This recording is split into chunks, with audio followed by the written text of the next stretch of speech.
കത്രി കണ്ട് പേടിക്കണ്ട. ഇതെന്റെ കുഞ്ഞമ്മയുടെ അനിയത്തിയുടെ മോടെ പ്രസവം നിർത്തിയപ്പോ കിട്ടിയതാ ആശുപത്രിയിൽ നിന്ന്. നമ്മുടെ മുഖ്യമന്ത്രി പിണറായി വിജയൻ പണ്ട് പറഞ്ഞത് 2016 മുൻപ് 2011 തൊട്ട് 16 വരെ നമ്മുടെ കേരളത്തിന്റെ ആരോഗ്യരംഗം ഇരുൾ മൂടിക്കിടക്കായിരുന്നു. ശരിക്കും പറഞ്ഞാൽ 2016 ശേഷം കേരളത്തിലെ ആരോഗ്യരംഗത്ത് ഒരുപാട് മികച്ച കാര്യങ്ങൾ സംഭവിക്കുകയുണ്ടായി. നമ്മുടെ കേരളം ആരോഗ്യ സൂചികയിൽ തുടർച്ചയായി ഒന്നാമത് വന്നു. നമ്മുടെ PHSകളെല്ലാം FHSകളായി മാറി.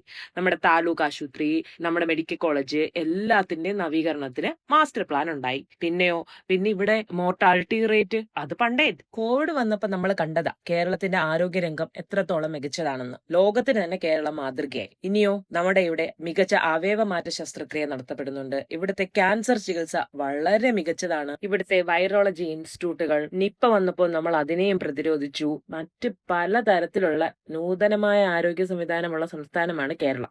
മറ്റ് സംസ്ഥാനങ്ങളുമായിട്ട് കമ്പയർ ചെയ്യുമ്പോൾ നമുക്കെല്ലാവർക്കും ഇത് അറിയാവുന്നയാ. കാരണം കർണാടകയിലെ വർഷാവർഷം ശരാശരി 450 കുട്ടികളാ, നവജാത ശിശുക്കളാ മരിക്കുന്നത്. ബീഹാറിലൊക്കെ ആണെങ്കിലോ സ്കൂളിന്റെ പടി പോലും കാണാത്തവന്മാരാ ഡോക്ടർമാരായിട്ട് അവിടെ ഇരിക്കുന്നത്, വ്യാജ ഡോക്ടർമാര്. ഉത്തർപ്രദേശിന്റെ കാര്യം പറയണ്ട, ഇന്നാണ് നമ്മൾ കണ്ടതാ ഒരു ആശുപത്രിയിൽ ഒരു ദിവസം 64 കുട്ടികളാ മരിച്ചത്. കാരണം ചോദിച്ചപ്പോ ബബ്ബബ്ബാന്ന് അറിയത്തില്ല പോലും. ഇനി വേറൊരു ന്യൂസും വന്നായിരുന്നു, ആശുപത്രിയിലെ ഡോക്ടർമാര് മരുന്നിനൊട്ടിക്കുന്നത് ഫെവിക്കോള് തേച്ച് ബാൻഡേഡ് ഒട്ടിക്കുന്ന ഡോക്ടർമാര്, അതും UP-ലാണ്. എന്തായാലും ഇതൊന്നും ഇവിടെ കേരളത്തിലില്ല.